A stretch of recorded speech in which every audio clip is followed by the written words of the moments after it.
Welcome, my friends. Episode 100. We hit the big 3-digit now. Pretty awesome. Pretty awesome. Um, we're excited for it. And on this episode, we have a longtime listener and premium supporter, Joe G, with us. He comes on and first time on the show. And he comes on here to talk to us about narrow gauge. Gives us helps kind of debunk some of the wrong thinkings about narrow gauge and exactly what narrow gauge is and that kind of thing, and how he makes it a lot simpler to understand. So if that's kind of something you're interested, stick around because guess what? We're gonna get the show on the tracks.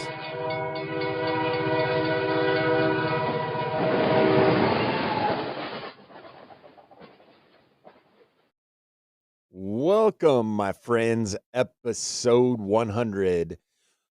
As we stated in our intro, we have a longtime supporter, listener with us, first time on the show with us this episode.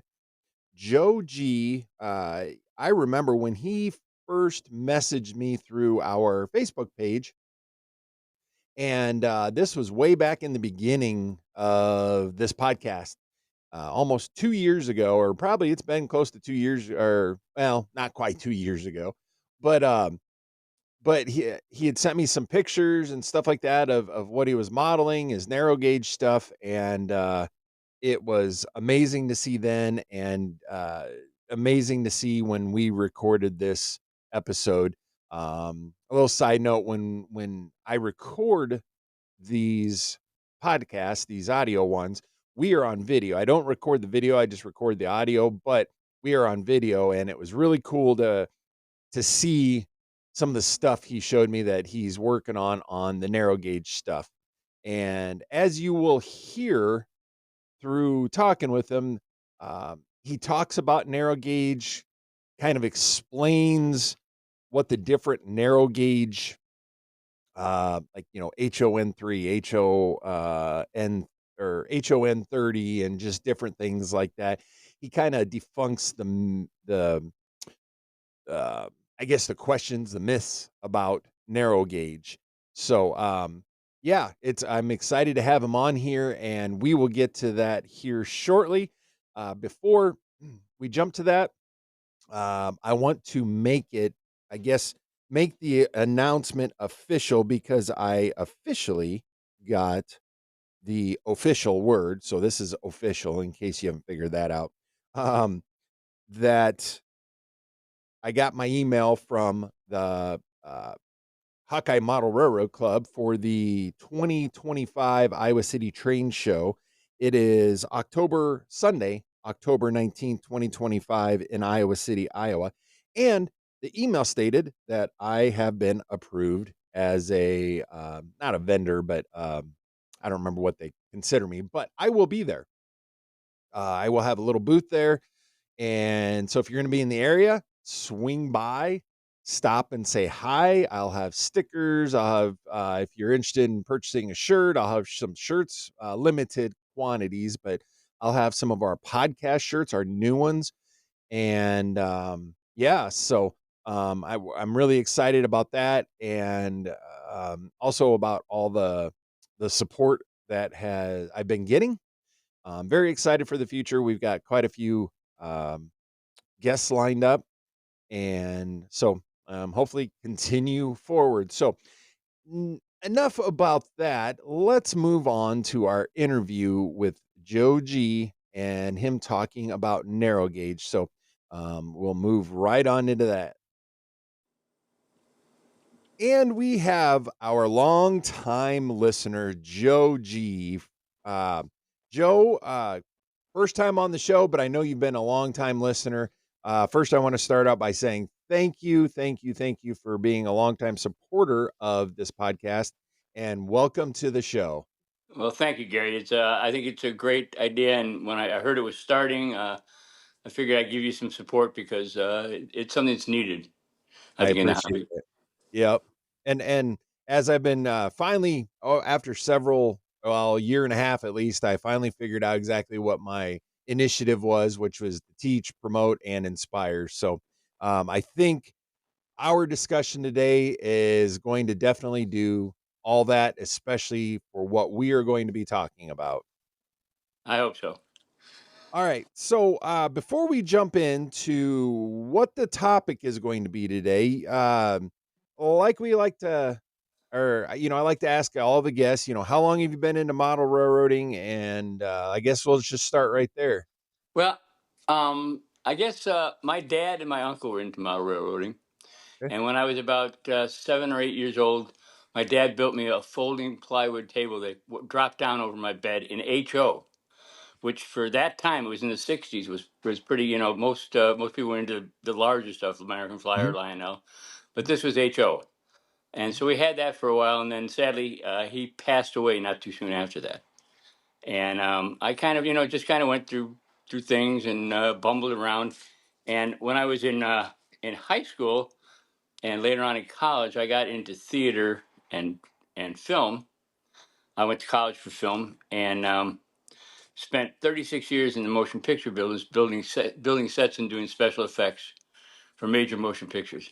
Very So I have a little bit of model building background, sounds um, like it. um, but I went out of model railroading and was building cars and other things, and then working, and then there was a really nice hobby store in the town I lived in, and I started going there, and they got me really sucked into it. A lot of people there were interested in the same kind of thing I was interested in, and it was a very welcoming environment. So I Well, spent a that's lot of time pretty there. cool. I always, I always thought it'd been cool. Of course, I never went after the dream, but yeah, I think that would have been really cool to been able to build sets and because I imagine you're building sets in full scale, probably bigger than full scale, all the way down to oh, small scale size. Because I remember when I was a kid, HBO they had that intro for their movies where you were flying through, and at the very beginning for their little advertisement Yeah, thing, and I yeah, know that was a model, but stuff like that would have been fun to do. yeah. It was pretty. It was better than a real job. Let's just say that. Right? Anytime you're modeling of any kind, it's always Yeah, better. yeah. And I did a lot of, like you said, full size stuff and a lot of special effects, a lot of pyrotechnics, and special effects is involved with a lot of welding and hydraulics and electronics and stuff. So it's kind of a well rounded thing, which helps me in the modeling. So Sure, sure. Um, so what are some of your favorite aspects of modeling? I'm sure it's scenery and model building, but do you have a few that, like thing yeah, those are aspects? really probably the two is scenery and model building, and I do because of what I do, I'm involved in a lot of scratch building. Mhm, Um, Starting from zero and ending up with something, and that to me, that create the whole creation thing, to me, is what drives everything, because I can work on something, and at the end I have this, and I say, well, look what I did, mhm. and it gives me personal satisfaction, and other people will enjoy it too. Right, right. It's always um cool to see other people's reactions when they see whether it be a huge layout, a small layout, or even just a little module, like some of them you sent me the first time when they see it, just their reaction is really cool to see. yeah, I moved recently. Well, I moved about 3 years ago from Montana to Florida, Okay. and we don't have garages in Florida. So, Um, so my layout is the layout I'm building is modular. Right now, it's about 6 feet, 7 feet long on each leg. There's two legs built, and I'm building a shed outside of the house, and it's going to be in this purpose-built shed for the railroad. that's cool. Hey, you gotta do what you can do, right? Yeah, yeah, So before we get into the theme of narrow gauge, because this will actually be our first discussion on narrow gauge on this podcast, and I know originally back about a year and a half ago, you had reached out to us and said, "Hey," gave me some ideas and stuff, and finally getting around to it here. but I know you said you started out in HO scale. Have you done any other uh, scales, like standard gauge scales? Oh yeah, I build. Well, the one of the differences here that I'd like to explain to people is the fact that the narrow gauge has to do with the gauge of the track. Mhm, Doesn't have to do with the scale of the model. You can replicate narrow gauge in any scale. mhm. You know, it's just that it's not 4 foot 8.5. It's narrower than that, and that's basically the difference. It's gauge, not scale. So I worked in Right. HON 30, HON 3, SN 3. I'm now working in ON 2. Mhm. It's actually a British ON 2, which makes it a little bit different than American ON 2. It's 7 millimeters to the foot instead of a quarter of an inch to a foot. So it's just a little bit bigger. But yeah, Sure. you can have narrow gauge in any scale. Okay. And I do on Thursday mornings. I drive 50 miles to Tampa Mhm. and operate for a day on a huge layout in Tampa. It's 40 by 60 feet. It's going to be Oh, featured wow. in Model Railroader pretty soon, and it's a group of Oh, guys. And we started with this one gentleman who built it, and he passed away, and a bunch of us got together and funded the railroad, and we rent it now from the people who bought the house. oh, wow. Yeah, That's so cool. it's so I operate on that for the whole day on Thursdays every day, and that's Oh, standard wow. gauge 1940s HO Nice. Ni operations. You know, it's a operation based session. Oh, that's cool. So, operations, the 40s, so that would be what, steam Steam diesel, first generation trains and diesels. things? Yeah, Yeah. Okay. yeah. That's cool. We run probably 15 trains a day, 20 Oh, wow. car trains. Yeah. And I can imagine on that size of a layout, that would, trains it takes a little bit to do the run and go if you're on a switching job or something, it probably takes a little bit. You have some distance to travel. Yeah, it's there's a lot of road drivers, and usually you're coming to a yard area or a town, and you could drop off the cars, and you wouldn't have to switch them yourself. There'd be a hostler there in the town to unload your cars and load any cars you need back up. And sometimes though you have to go into town and switch it yourself, and that takes time, clogs up the line, and makes everything interesting. Takes Makes about takes about 8 guys to run this layout. Oh, wow. Yeah, it's That's pretty cool. fun. That's cool. All right, so I know you kind of just now briefly described narrow gauge in a sense, but for I guess let's how can you I guess the best way to put it, can you give a description of narrow gauge to say somebody that it maybe has never heard narrow gauge, say they're like fresh into the hobby? Okay, well, the reason behind narrow gauge is that in the 1800s, late 1800s, if you wanted to move traffic from an area that was either inaccessible or had bad ground or something like that, they invented the idea of running the tracks closer together, so the loading weight would be much lower. You could make your curves much tighter, Mhm. and we made some of these, especially mines and logging roads, more accessible. Sure. And they but narrow gauge is even continued until now. There's a lot of narrow gauge preserved railroads, Mhm. several here in the U.S. But there are a couple of also narrow gauges running today. The White Pass and Yukon Railroad Mhm. in Alaska is narrow gauge, and there's a railroad in South Africa, the SAR, South African Railway, is 2 foot gauge, Oh, and there's wow. also a narrow gauge in Australia.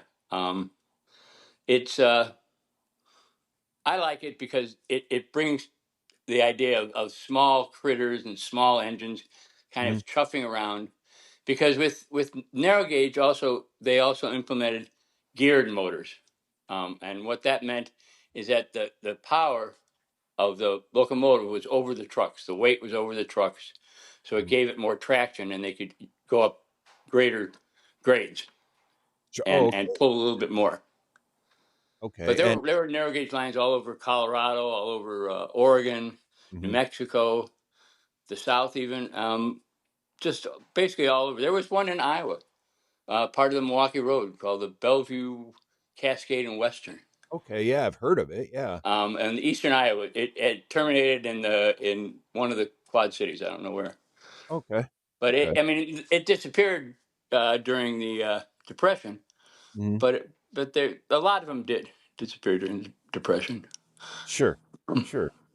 All right. So, um, I know you had said before you'd mentioned there's you model an HON30, HON3, and I know this that each scale, so it doesn't matter if you're modeling an N scale, HOO, S scale, whatever, they have these different variations. So, would you mind explaining the difference between, say, HON30 and HON3, kind of uh, Okay. make it easy? Yeah. What HON30 is HON30 is HO scale. So it's 187th scale Mhm. trains running on N track, and Okay. that scales out to 30 inches between the rails. Okay.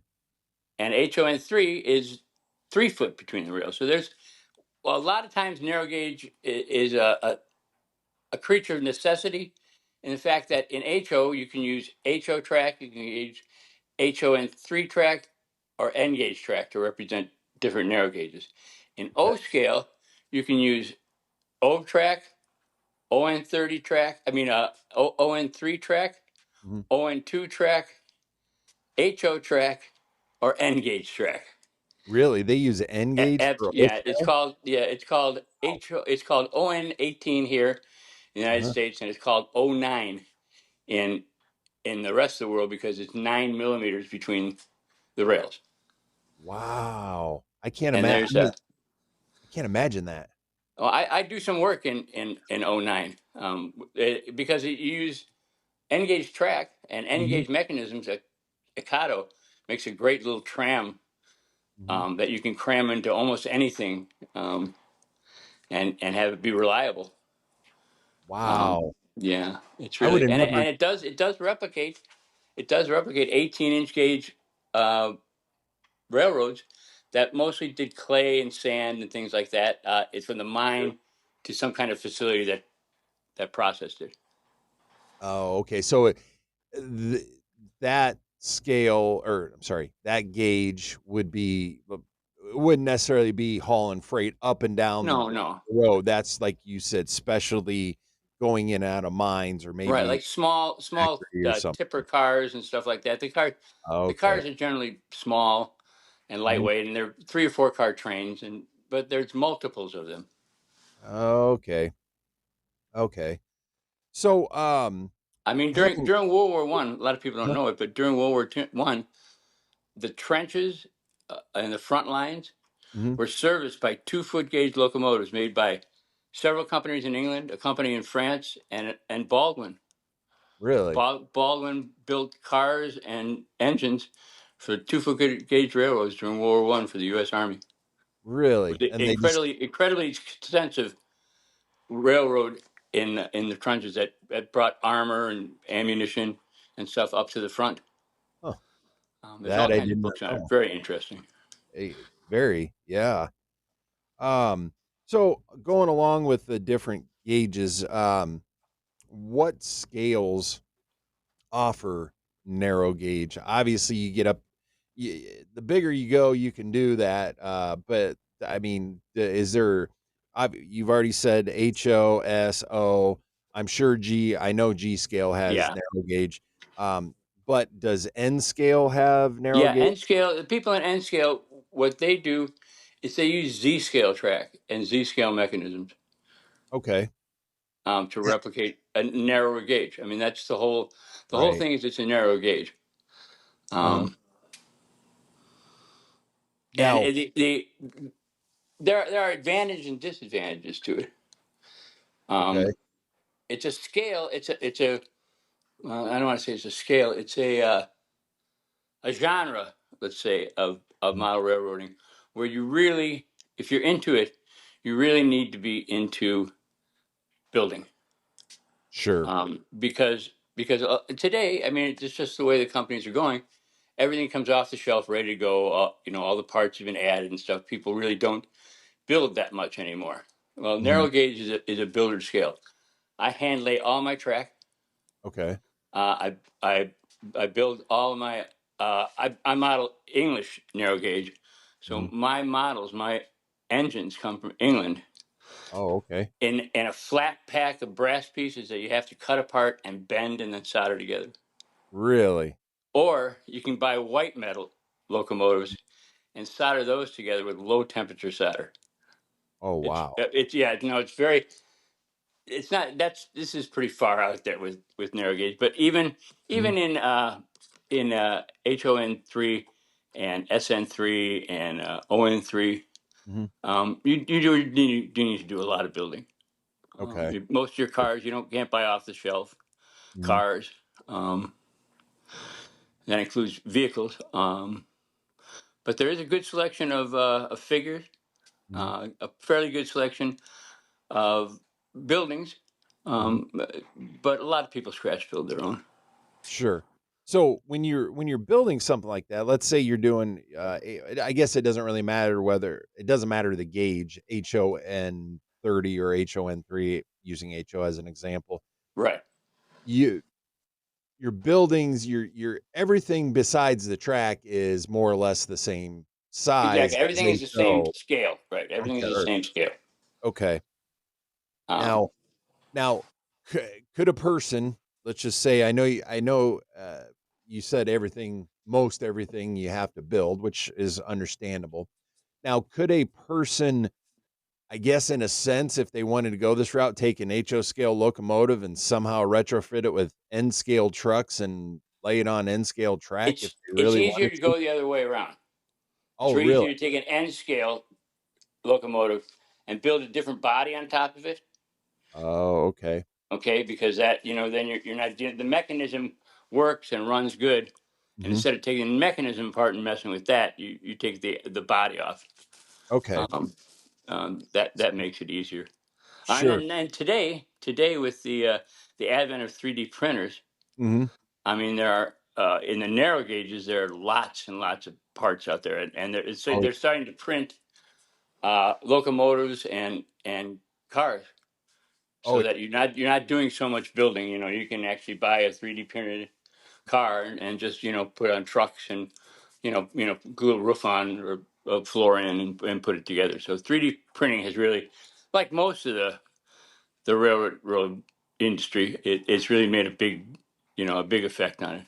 hmm. I mean, I have two 3D printers. I have a filament printer and a resin printer, which is getting to be almost like a separate hobby to the It hobby. is. It really is. Yeah. If I when I got into 3D printing, I got 2 resins and, 2 resin printers, and when I first got into it, it was like, I don't know, it was like a month and a half later, I'm like, "Oh, yeah, I still have this other hobby over here, model railroading." That was the main purpose for me to get the 3D printers so I could do certain things I can't find, but yeah, I could definitely see that having the 3D printing, especially for something, like you said, for narrow gauge where there's just you're more or less scratch at minimum, you're kit bashing, Right. but probably a lot more scratch building than the typical standard gauge modeler would do.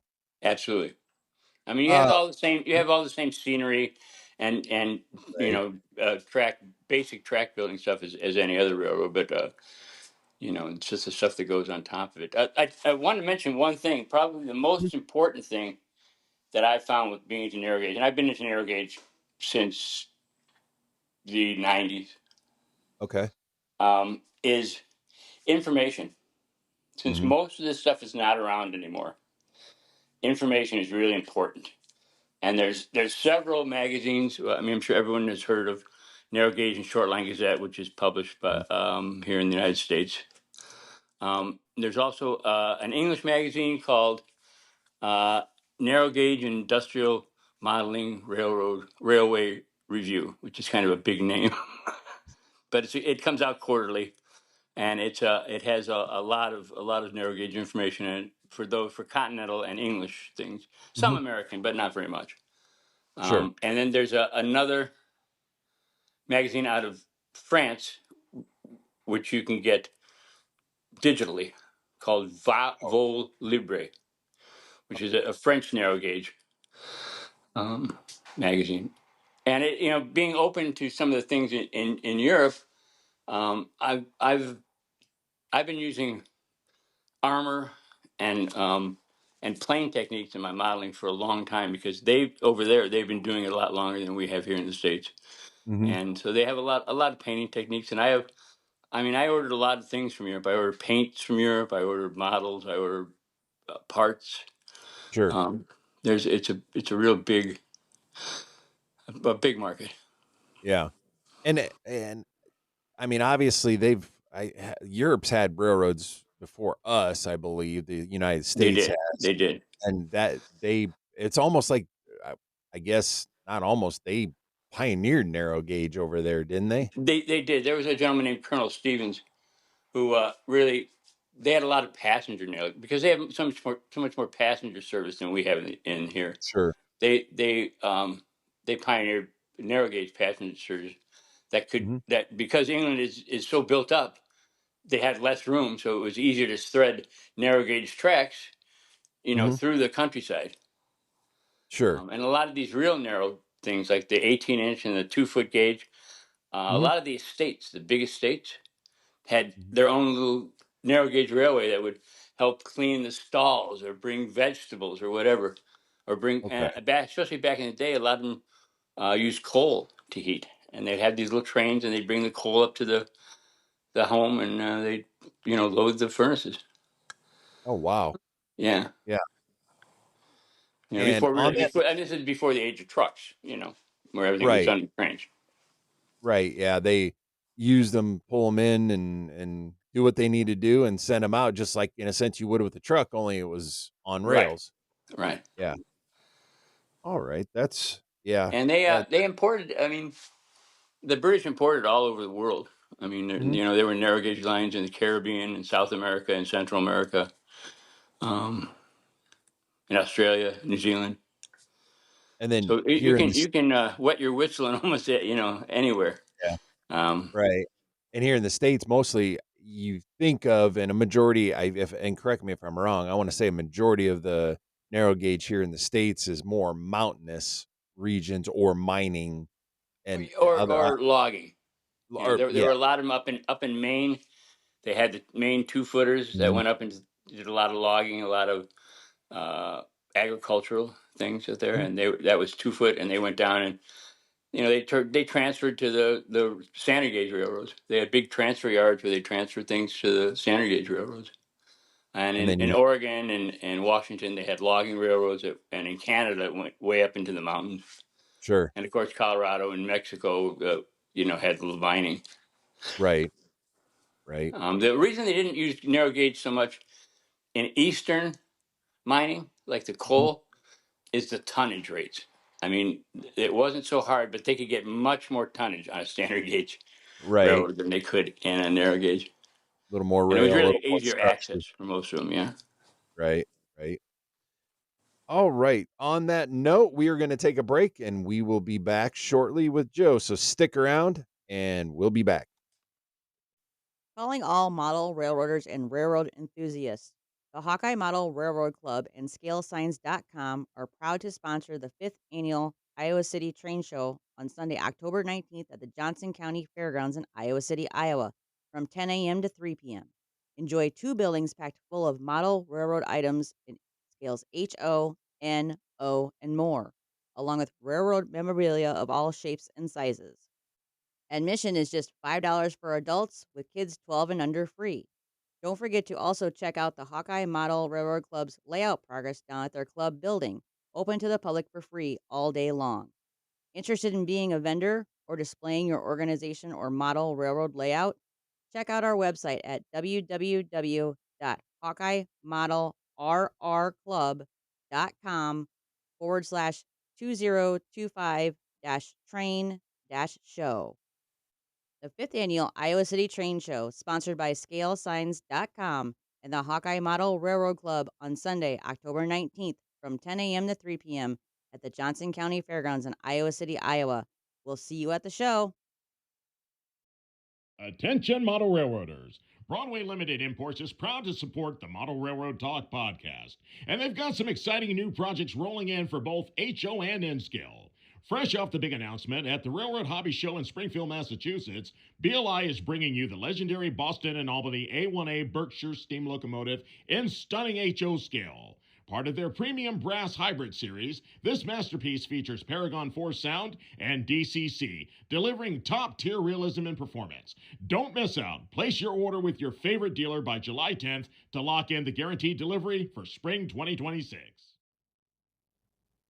Are you tired of seeing the same old clean trains on your layout? Do you want realistic rolling rust buckets or something that looks like it's been around a few years? What about a grimy oil stained locomotive? Alan at Alan's N-Scale World is just your guy. He specializes in custom weathering of any scale and has 3 different stages of weathering to choose from. He also hand paints some of the coolest N-Scale semis and trailers on the market. Get a hold of him today to find out what he can do for your model railroad.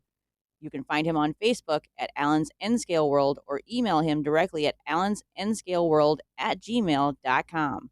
Alan's N-Scale World, bringing you scale creations from real-life situations.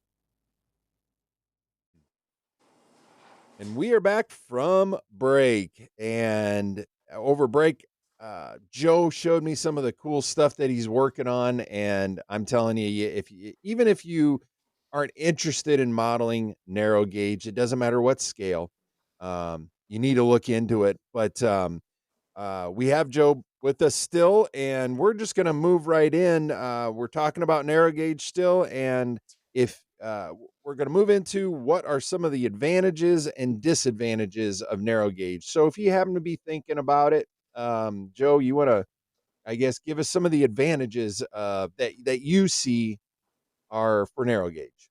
Well, the advantages is one of the advantages are that my narrow gauge, I don't have to have 30 engines or 300 cars.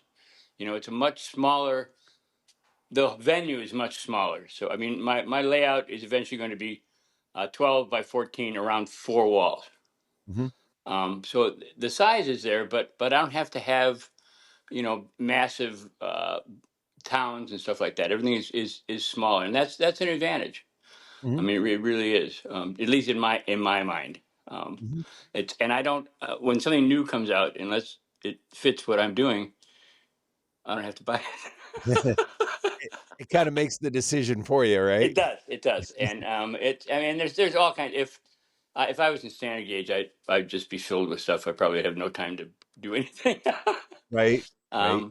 And the advantages are that you can, if you want something a little bit different, Mhm. that's your opportunity. Right. Instead of like every other railroad, Mhm. and I see that as an advantage too, because it kind of you know excites people when they see it. When they see it, they go, "Whoa, wow! I never knew this was there." Right. Well, and I can see too, not cutting down any standard gauge model railroad. Yes, there's beautiful layouts out there. You go and see them. It doesn't matter how simple or small they are or how big they are. But when you see, because I know I've seen them at train shows and stuff, narrow gauge railroads, little displays and stuff. It still fascinates me. And when you see it, you can tell there's something different about it, even though the scale might be HO scale, oh, whatever, there's just something different about it, and it's just neat to look at. Well, once you grasp the concept that this little train is HO, the same as that Mhm. F7, you go, wait a Right. minute now, this is this is interesting. This is something different. Mhm. And if you like the early 19th century, early 20th century, and late 19th century, you have all the older buildings. A lot of craftsman kits, are aimed towards that kind of period, and Sure. narrow gauge fits into that period Yeah, I could very see that. well. Um, and as I said, an advantage to doing some narrow gauges is you can buy off the shelf N scale track if you want to do ON18. You can Mhm. buy HON 3 track And in O scale, it's 20-inch track. Mm-hmm. And so you have your track, you have your switches and everything. That's all out there. It's just that you have to adapt the cars. Okay. Put different trucks underneath cars. Sure. I use some HON 30 cars, small HON 30 cars some ON 30 cars in my ON2 layout. I just changed the trucks because they're Sure. small enough. Okay. Um, Now I don't really want to. I guess I said this at the beginning of this part. Some disadvantages. I don't want to say. Let me back up on that and reterm that. What are maybe some?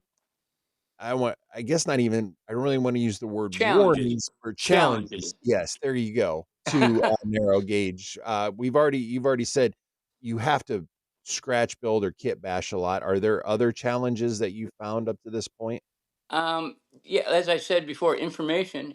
Finding the photos and of what you want to build. For me though, I like that search. Sure. Some people say it as a disadvantage.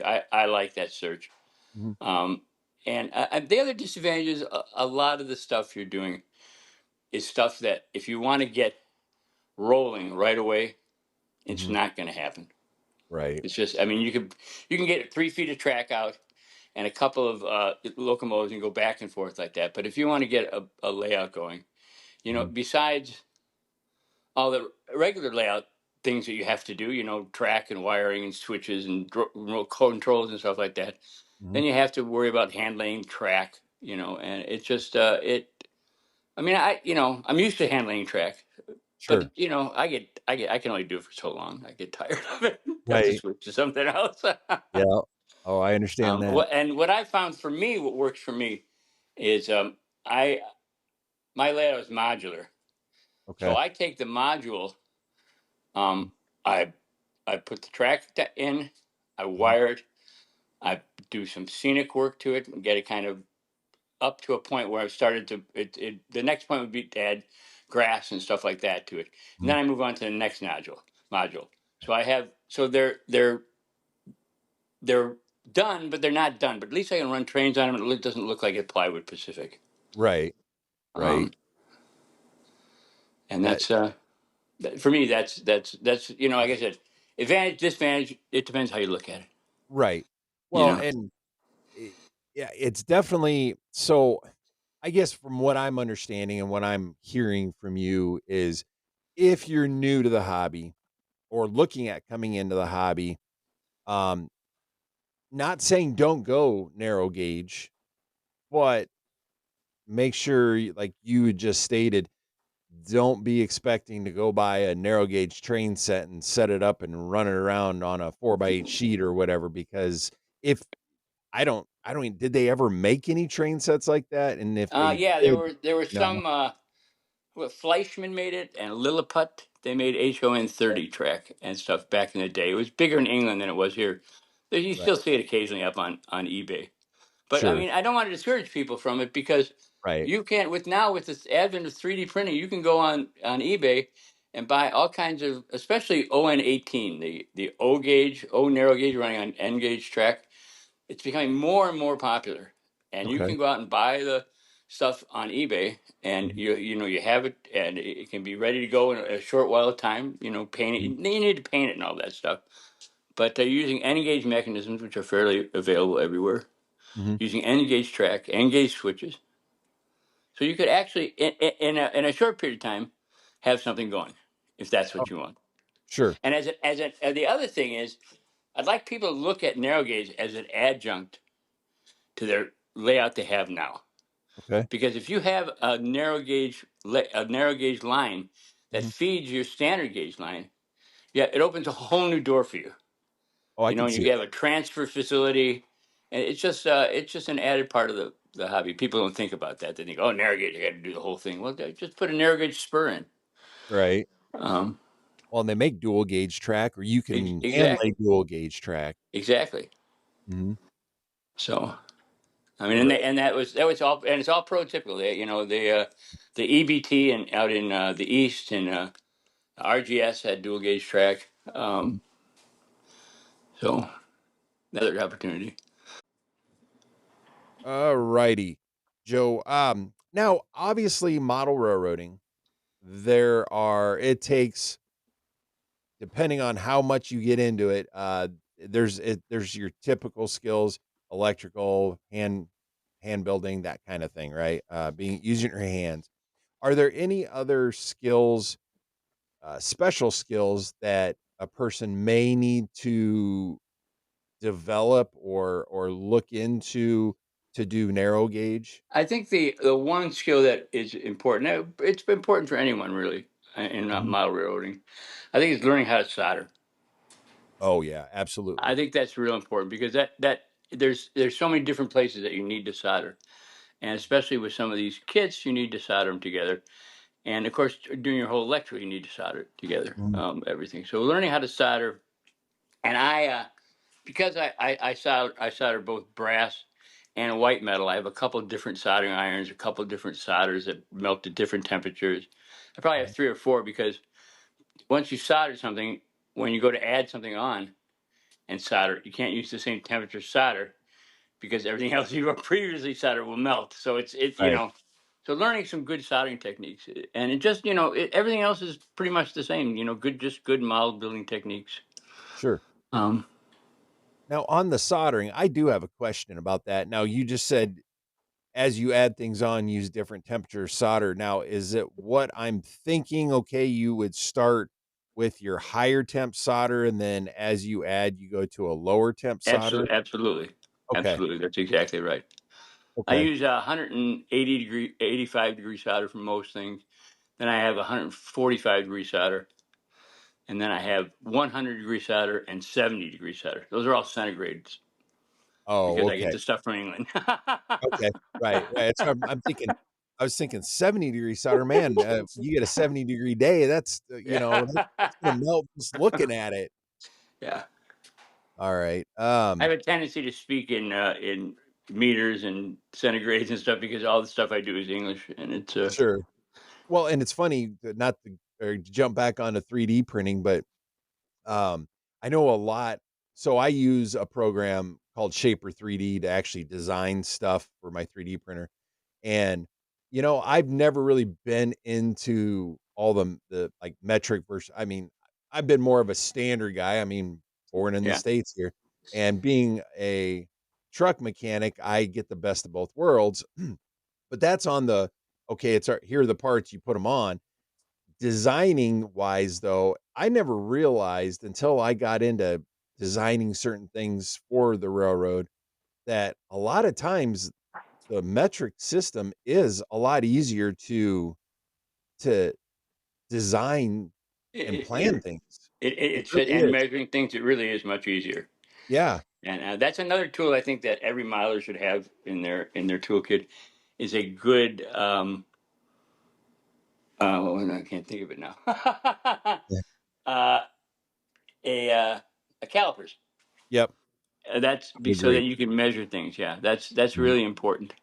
Mhm. And I have 3 or 4 different rulers. I have a Yep. ruler that's specific for the gauge, the scale that I'm working in, which is 7 millimeters to the foot. I Mhm. have an O gauge um, ruler. I have a regular standard ruler that has HOS and then Mhm. a regular millimeter ruler. And I Mhm. use them all, to Right. measure and cut things. That's it's important. Measuring is very, very important. Oh, And yeah. you're right, with 3D printing, it's even more important. I mean, there's certain things that when I am designing something specific, uh, if it's bigger and okay, my measurements I take, okay, it needs to be 3 by 5 inches kind of thing. That's one thing. But when you get down into the finer, uh, a prime example for my Casey's that I'm building, the little lights that are going to go around the outside, it's got the little light housings. Yeah. It's a lot easier to design it with, in my opinion anyways, in the metric system rather than trying to do all the fractions or decimal points. Oh, absolutely. 75 millimeters is 75 millimeter. Yeah. Yeah. Right? Yeah. So, yeah, it's a lot easier. So, So basically, so it sounds like there's only a few extra skills, like you said, soldering and being able to relatively with we're gonna say, yeah, you could probably use your phone or Google to help you a little bit, but Right. having the willingness to start to learn and understand metric versus standard gauge that or for measuring, I guess. Fractional, right, versus Yeah, fractional. Um, yeah. yeah, and also your phone is a great resource. I mean, I use my phone Mhm. all the time. You know, I'm always going back to websites in Europe and websites here, and it just there's so much available on your phone. It's unbelievable. You know, Oh yeah. those are such a gift these days. I have Yeah. I have probably 30 years of this industrial railway review from England, and probably Mm. 50 years of narrow gauge and short line gazettes. I finally got thumb drive of all the narrow gauge and short line gazettes, and I can search it on my computer, Oh, which is makes it nice. easier probably. Yeah, much easier than having to go through Sure. magazines and go through all the pages. Right? Oh yeah, I can understand that. Yeah, because that would take probably quite a long time to, first of all, have to try to remember at least what few years that was in, and then you go Yeah, and flip right. through the magazines. Yeah. If I can remember the person's name, I just type that in, and all the articles that they wrote come up. It's Right? yeah, Makes it easier. yeah, it really does. Um, all right. Is there any other modeling info you'd like to get out about narrow gauge or to express or No, tell the world about? I've been in love with it for such a long time because I like the way that little engines look, and it's different than I grew up next to the Milwaukee Road and the Chicago Northwestern, Oh, and okay. I know what big trains are, Right. and I like them too. I'm a Milwaukee Road fan, Mhm. but it's just that these really kindle some desire in me, Right. and I think that I like the researching so much, Mhm. um, that part of it really really really really I enjoy. Right. Yeah, and I can understand that because, like my railroad, I originally started out as gonna be totally, as you know from listening to the podcast, it was gonna be a total freelance, and Right. then it was like, all right, well, okay, CPKC thing happened. I'm like, all right, cool, I see CP, but I wanted to. I've always been a fan of the KCS, along with the Santa Fe and the Burlington Northern, but it was kind of one of those things where, all right, I'm gonna change it. I'm gonna do the KCS, which I'm still I don't plan on leaving the KCS as far as modeling wise, because I'm thoroughly enjoying it. But after work talking with like Benjamin, one of the other listeners, because he's doing KCS a few years older than what I'm doing, but him and I going back and forth, like talking about research, like helping him for his modules, doing the research, in turn helps me and pushes me to do research on particular locomotives and cars to detail them to, certain photos of them. The Right. research, that's a whole nother topic of, you know, that's great about this hobby. You could do just the minimal amount of research, or you could go all in and where, like we talked, 3D printing it's kind of Yeah. its own hobby. Research alone in model or in railroading is its own hobby. Yeah. I know your listeners can't see this, but I just wanted to show you this. Mhm. This, can you see that? Yeah, that is way That's cool. GN15, which is G GN15. scale running on HO track, which is a 15 Really? inch track, and Uh, that model is completely built out of plastic pieces. There's no commercial parts in wow. that at all. It's out of That is way plastic cool. struct and Uh, and thankfully it won first place in a regional for scratch built locomotives. that is way So cool. Well, if you can do something like just a little local like mhm, that, and that's narrow gauge. I mean, that's doing narrow gauge. You don't have to have a whole giant layout. right. Just a little short section of track and make a diorama. Exactly, exactly. Yeah. Dioramas are becoming more and more popular here. They're very popular in Europe, and the in Europe there's not much room as we Mhm. have here, and so their layouts are very small, and they're they're called presidiums. They're like the front of a stage. It looks like it's got an opening, and you look through it, Sure. and it's they're small, but they're very detailed and they're beautiful. If you get a chance, look at some of the narrow gauge stuff online. Mhm. In England, it's just beautiful. Sure. Um, Um, and Joe, if you wouldn't mind, I can either do it or if you send me a picture or you can go to our because are you on Facebook, Joe, I by am, chance? I am. Um, if feel free to post some of those pictures on the Model Railroad Talk Facebook page. I'm sure our listeners would love to see like what you just showed me. The fascinating world of that. That would be awesome. Or like I said, you can send them to me, and I'd be more than happy to post them for the followers on the page or listeners, and they can see the great work you're doing. Okay, yeah, no problem. Maybe I'll post some information on some of those magazines and stuff I talked about too, in case someone's Sure. interested. You never know. Absolutely. Absolutely. So, any big projects? I know you say once a week you go and run operate trains. Yeah, But do you have any that's a really good time. It's a bunch of guys who get together and we operate trains. We start at 9 in the morning after a 60-mile drive for me, and then we go out, we stop, we have lunch, and come back and run till probably 2 o'clock in the afternoon, and then it's another 60 miles home. So it's a full day for me, sure, but I really enjoy it. And it's it.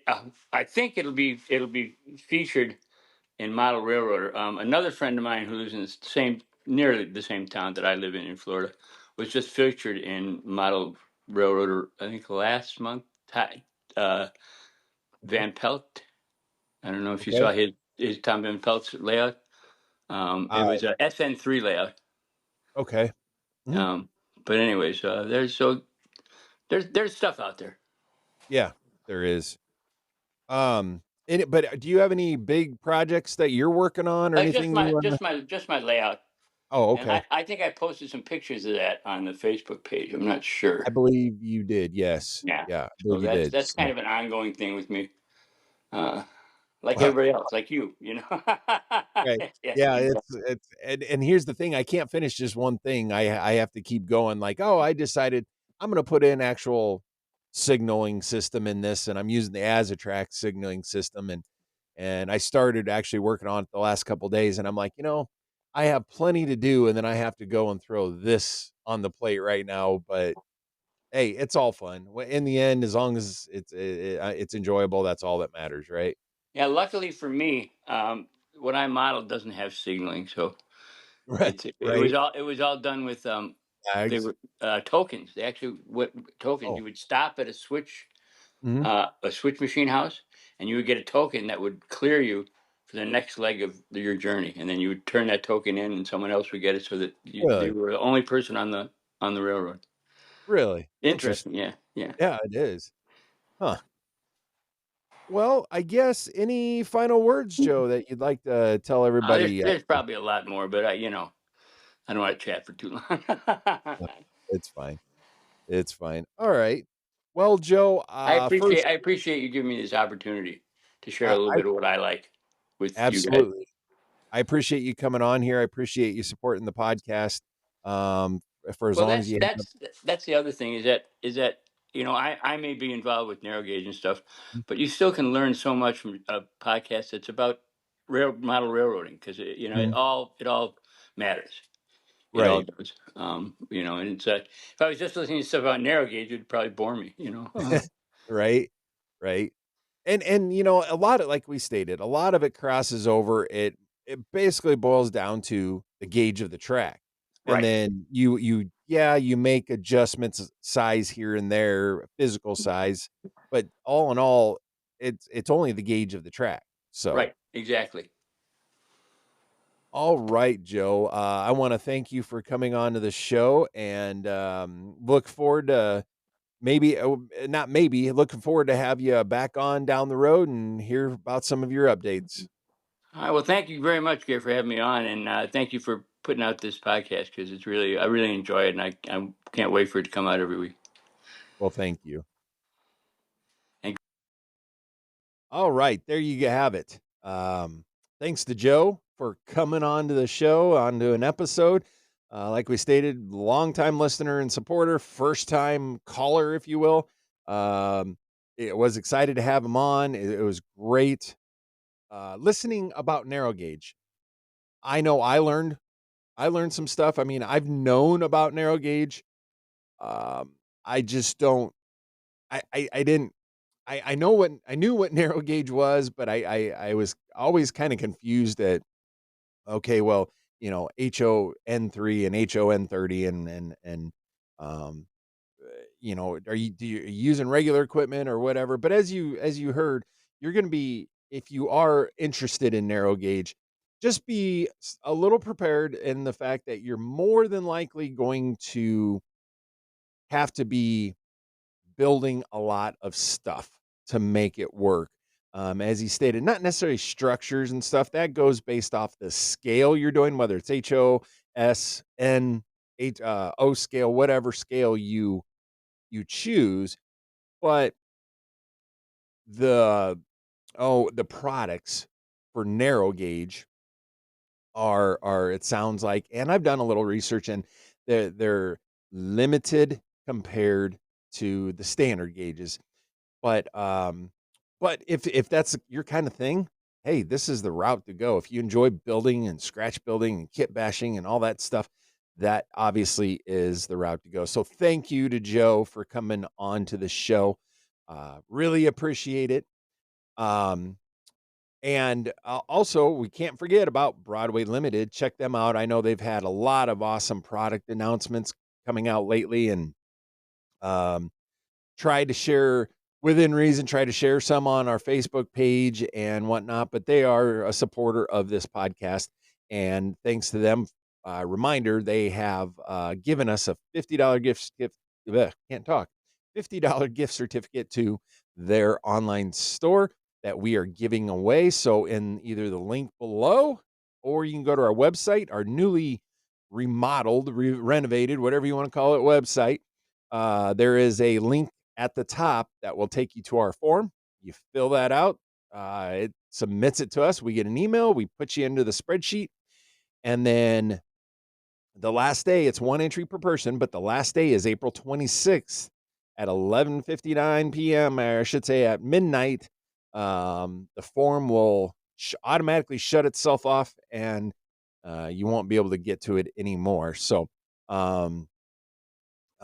make sure you get your form in, one entry per person. If you want a second entry, head on over to patreon.com/Model Railroad Talk and become a full premium supporter by April 26th, and we will automatically give you a second entry. Or if you don't want to get into a monthly thing, that's absolutely fine. You can head on over to Buy Me a Coffee forward slash, or I should say buymeacoffee.com/ModelRailTalk and do some support over there. And that will give you a second entry as well. If you are interested in supporting this podcast in other ways, reach out to us. So we do have a Model Railroad Talk PayPal account. If you're interested, you can support that way. We do have our t-shirts, our newly designed t-shirts for sale through our website, www.modelrailroadtalk.com. You go over there and click on the shop. It'll take you to our Square site, and you will be able to purchase t-shirts, and we'll get them sent out to you. We are going to be adding sweatshirts to it, and I'm looking at getting ball hats, baseball hats, whatever you want to call them, made up too. But the hats are a little bit down the road. So thank you for listening. Always remember, if you want to reach out to us, you can reach out to us at modelrailroadtalk@gmail.com. Go to our website, www.modelrailroadtalk.com. We've redone some stuff over there. And we have a link to Broadway Limited over there. We also have a link to Alan's N Scale World. He's doing great things over there, not only doing little dioramas, but his weathering is just out of this world. And if you look at our layout update, depending on when you listen to this, layout update for February, March of 2025. I show you some of the cars he weathered for me that I took over to him at the train show, and amazing work. So check him out on Facebook, Alan's N-Scale World, or you can email him, alansnscaleworld@gmail.com. Please reach out to him. He's a great guy, doing great things over there, and trying to help support him. So also check out our good friend Benjamin on YouTube. It's Benjamin Trains is what he's under. And he's doing some great things over there with his Kansas City Southern Baxter Springs Lawton branch in N-Scale. I know he's going to be at a train show. Well, by the time this comes out, the train show, I think, if I remember right, is either going on or it's close to. It's basically close to being going on. But check out his YouTube channel. Give him a like and subscribe. And while you're over there, don't forget on YouTube, like and subscribe to our channel. Also, check out our good friend Eric over at the War Bonds channel. I know he's doing the 1-inch scale GP60M build, but he's also been starting to also upload some vintage footage from when he was a kid of Santa Fe, Burlington Northern, that kind of stuff from Galesburg and whatnot. So lots of great stuff over there. So as always, check out our Facebook page, Model Railroad Talk, and TikTok. We haven't done any, but I'm going to do a video here soon on TikTok update. So go over there and follow us on TikTok. Go ahead and give us a follow on Facebook, and like and subscribe us over there on YouTube. We are getting super close to hitting that 1,000 subscriber mark, and on Facebook, and that's exciting too. So as always, I really appreciate everybody listening. You guys are awesome. If it wasn't for you guys listening and the feedback and everything else, I don't know that I'd still be doing this. So thank you to everybody. And as we, I'm messing up here like I always do. If this thing would just work, as we always say, keep your train on the tracks.